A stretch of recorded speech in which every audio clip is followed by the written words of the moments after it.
Morning, everyone. So now this morning is the first day of consolidation for hubby and I after HCG. So this is a HCG update. So we've done the 6 weeks of the very low calorie diet, which is the 500 calories, as you know, because I've been busy the last 6 weeks. I haven't done as well as my hubby. He lost 10.5 kilos, which, you know, is about 7 kilos is standard in 3 weeks, and 11 kilos is standard in 6 weeks. So that's not too bad for either of us. So where I ended up going, because of course I've been really busy, I've had lots of get-togethers, and so I think for me it was about 8 kilos. So where that 8 kilos ends up sitting, because I thought I'd chat about the last few days of HCG, because what ends up happening is there's phase 1, phase 2, phase 3, and then life. And phase 1 is the binge days. That's when you start taking the homeopathic drops. You take 10 drops 3 times a day. And you, the first 2 days, though, are binge days. You just get to eat anything you want. And predominantly, it really is about the high fat in your diet. So it can be healthy, like nuts, seeds, salmon, avocados, that sort of olive oils, that sort of thing. But it can also be whatever you want, you know, whatever you're going to miss for the next 6, 8, 10, 12 weeks. Because, of course, that's the challenge, is for people to get through and manage. So weight loss is the first component. So as we are losing weight on the very low calorie diet, don't forget you're releasing 1,000 to 1,500 calories per day of brown fat. And a lot of these little fat sacs are actually emptying like little balloons, and then they're just being used up as part of your calorie intake through the day. So you're not really running on 500 calories, you're really running on 1,500 to 2,000 calories a day. So then you do 23 to 42 days on the very low calorie diet, and then you kick in and do 2 days at some stage. You do 2 days off the drops where you are still doing the very low calorie diet. That's to get the HCG out of your system, because HCG is fat storing. So you want the HCG out of your system before you start eating a normal-ish diet. Now, the normal-ish diet is basically keto or the GAPS diet or whatever, or a very low specific carbohydrate diet. It's along those lines, because basically now you keep the carb. So now for me it's consolidation. So my end weight this morning, and I'm going to use the scales upstairs as opposed to the scales in the clinic, but I'm planning on doing like once a week. I'll do it down here in the clinic as well, so that I can sort of just monitor where I'm getting, and I want to keep myself honest with you guys as well. Always good for me to have an honesty truthometer. If you know, let me know if you haven't seen me for a week or so. Go, hey, where are you, Madonna? It probably means I've gone and had pizzas and beers. No, only joking. Well, I'm not joking, but I'm going to try to stay on track. So yeah, this morning upstairs I was 64.7. Yesterday I was slightly lower than that. I was 64.3. So at the end you have to set a set weight. So I'm going to use yesterday's, because last night I had a glass of wine.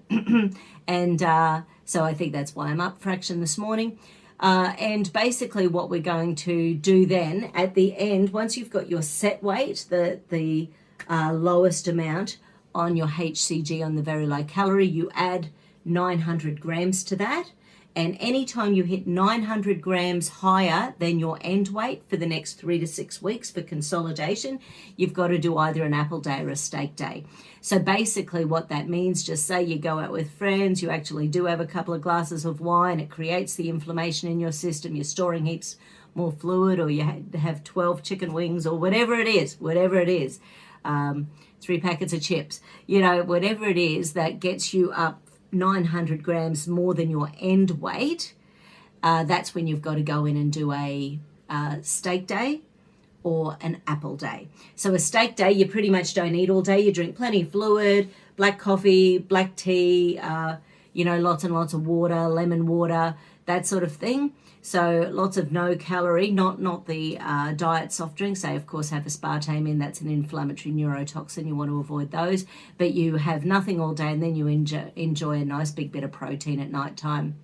So it can be, tofu or something like that. But it's very hard to get vegan, vegetarian, high protein meals. An omelette would be cool. So basically it's having a nice big bit of protein at night time, and then a green salad or something like that, and then waking up the next day, and that helps to bring the inflammation down, because throughout the day when you haven't been eating, you've been using up all that excess calorie the day before, and you just keep yourself nice and hydrated with your liquids. Celery is one of those things, I don't know whether you know this, but organic celery, per 4 inches of celery, it's only 1 calorie. So celery, if you like it, can be one of those things, and same with cucumber, very low calories, not as low as celery, but they're like free foods. You can eat them anytime when you're on a diet. There's not many like that.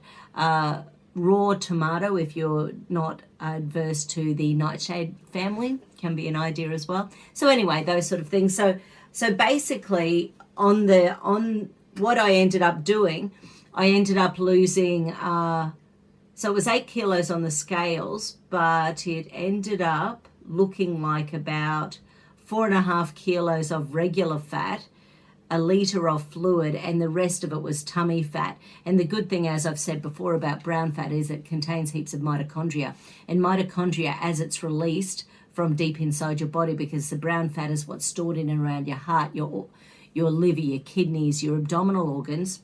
Great, fantastic for keeping us alive if we're starving and freezing to death climbing Mount Everest or something like that. But that doesn't happen here in Australia, and probably from wherever you're listening, it doesn't happen too often there either. So basically I really want to keep my fat, and I've got so now, and just sort of to show, and I didn't quite get my BMI where I wanted it. So my BMI is just